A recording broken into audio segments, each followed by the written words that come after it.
as time gets closer, it is almost time for Lions training camp. And then before you even know it, it'll be the preseason. And before you even know it, it will be week 1. I absolutely cannot wait for that. And just not to interrupt you, I won't do this all show, but it also, July 17th, it's the birthday of Bada Bing Bada Boom in the chat. One of my favorites in there.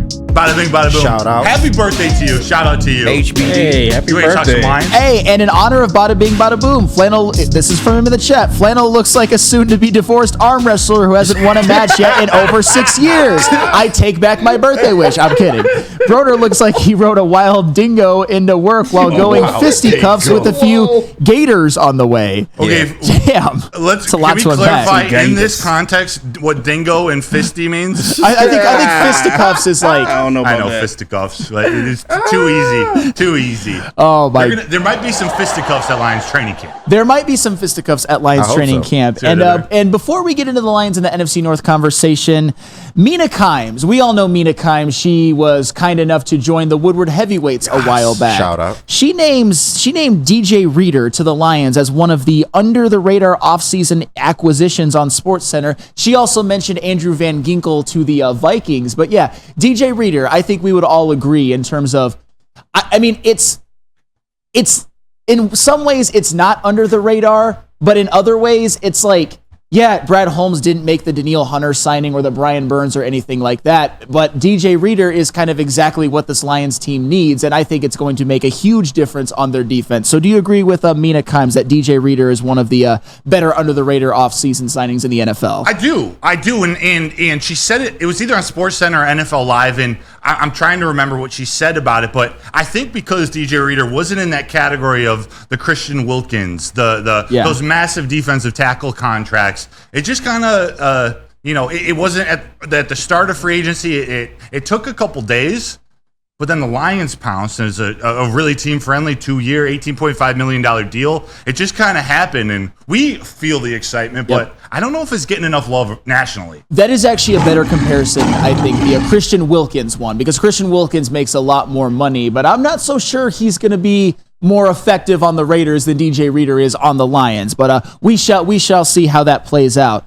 Fox Sports, they predicted the NFC North records, and JB, I know we have the graphic. The projected records for the NFC North teams are as follows. They have the Lions at 11-6, the Packers also at 11-6, the Bears at 9-8, and the Vikings at 9-8. So it has the Packers and the Vikings, the Packers and the Lions having the exact same record, 11-6, and the Bears and the Vikings, the entire NFC North has a winning record. So Matt Broder, I got to ask you, how reasonable are these predictions?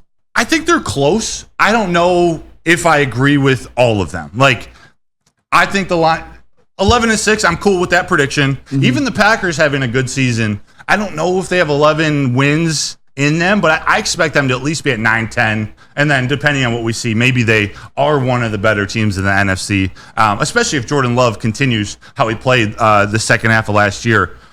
Bears, 9-8 is a little aggressive for me, but the real one is the Vikings, who, if J.J. McCarthy starts at quarterback, I don't see them winning more than 5 to 7 games, maybe 5 or 6 games. I'm trying to find in my notes, their schedule. I don't know if you realize the gauntlet that they start this. They could very easily start the season 1-7. They start with the Giants. They go to the Giants. So, to be honest, although they're the Giants, who knows? They got a revamped defensive line. We don't know what they're going to look like. But then they go 49ers, Texans, at the Packers, Jets, Lions, Rams, Colts. Jaguars. That's brutal. Holy shit. I think that's where it ends. So that opening stretch, if I were them, first off, you have to start Sam Darnold. I don't know if they're going to do that. Yeah, but that opening stretch could set them in a hole real fast. Oh, and I don't know if they get to 8 wins. That's aggressive. 100%. Actually has them at 9, which is that's a winning record. But we shall see. And more on Sam Darnold and the Vikings quarterback conversation just a little bit later. Justin, what do you feel about these projected NFC North rankings? Where are all these wins coming from? It's a good honestly, question. Like, not every team can have a winning record in this division. And since 1970, I'm gonna pull up a Flannel stat here. Since 1970, only one division has had 4 teams that have all finished with a winning record. So and that was last year with the AFC North. Do you think that's going to happen 2 years in a row when it hasn't happened since 1970? The odds aren't in your favor. Also, I don't believe the Bears or the Vikings are both good enough to get to 9-8. Specifically the Vikings, but I also have big doubts on Caleb Williams and his 30 college turnovers. Where do you stand? Because the Bears, to me, Flannel, they're unpredictable. Like it looks good. Like it looks pretty good on paper, especially if you assume that Caleb Williams is a competent NFL quarterback. But we don't know that that's going to happen yet. I'm not a fan of their interior offensive line. So which one stands out in this group of, I don't know about that for you, or is it pretty fair? I'm going to be the odd man. Okay. I think that it is fair. And a lot of it has to, and I get it, having all of the division play the NFC North division having a winning record, that's 100% aggressive. I would probably switch either the Bears or the Vikings to 8-9. And maybe I would have the Lions getting one more win or something like that.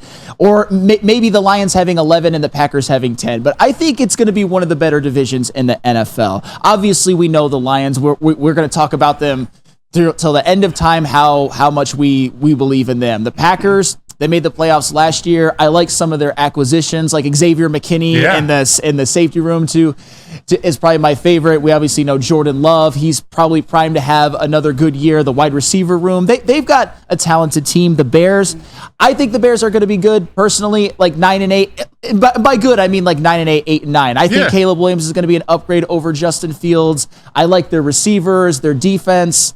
The offensive line has some holes, obviously. And the Vikings, one thing that the Vikings did that I like is that they lost Danielle Hunter. That's a big loss. They lost a DJ Wanham. That's also a big loss. They lost their pass rush, but they did replace with Danielle Hunter, with Jonathan Grenard and Andrew Van Ginkel. And Andrew Van Ginkel was...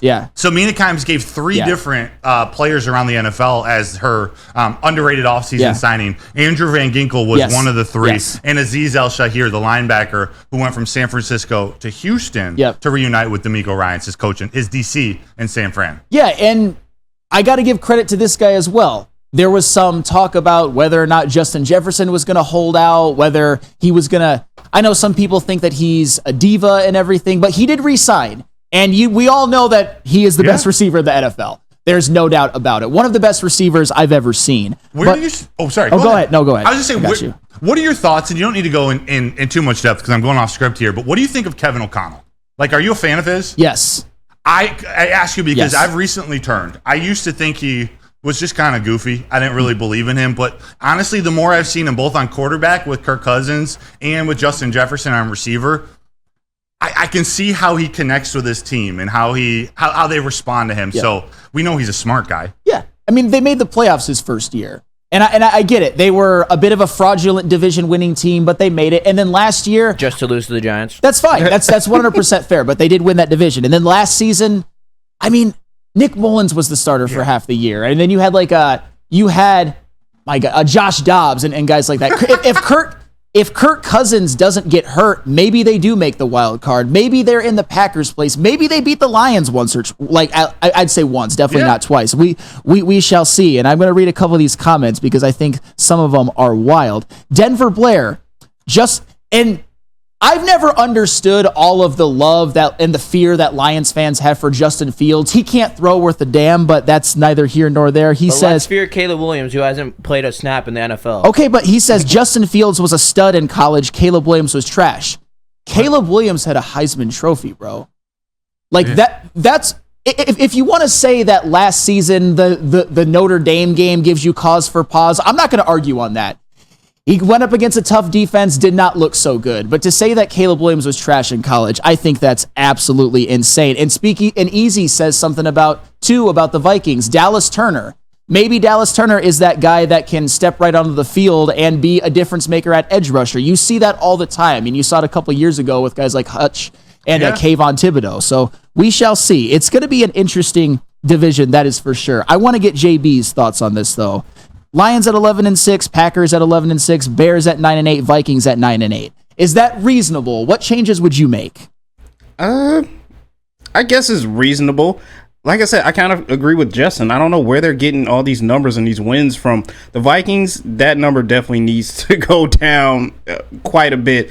The Bears, though, as you said, Caleb Williams has not played a down just yet, so we don't know what's going to happen. But I will tell you this, the Bears can be scary if they get off to a good start, and it all starts with him right there up front. I know he hasn't played it down yet, and everyone's projecting him to be a very top QB in this league, but you have to prove it and show it first. Yes. So, and that comes if he can actually do and perform well in this offense, which you're rooting against him for at the same time, but you've seen him play in college, and he is that damn good. As Flannel said, he has talent. He has a Heisman. The Packers, maybe 9-10 wins there. I do expect some little regression from Jordan Love. I just think not a lot of teams were prepared for him this past season. You just thought he was a backup that wasn't really going to do too much.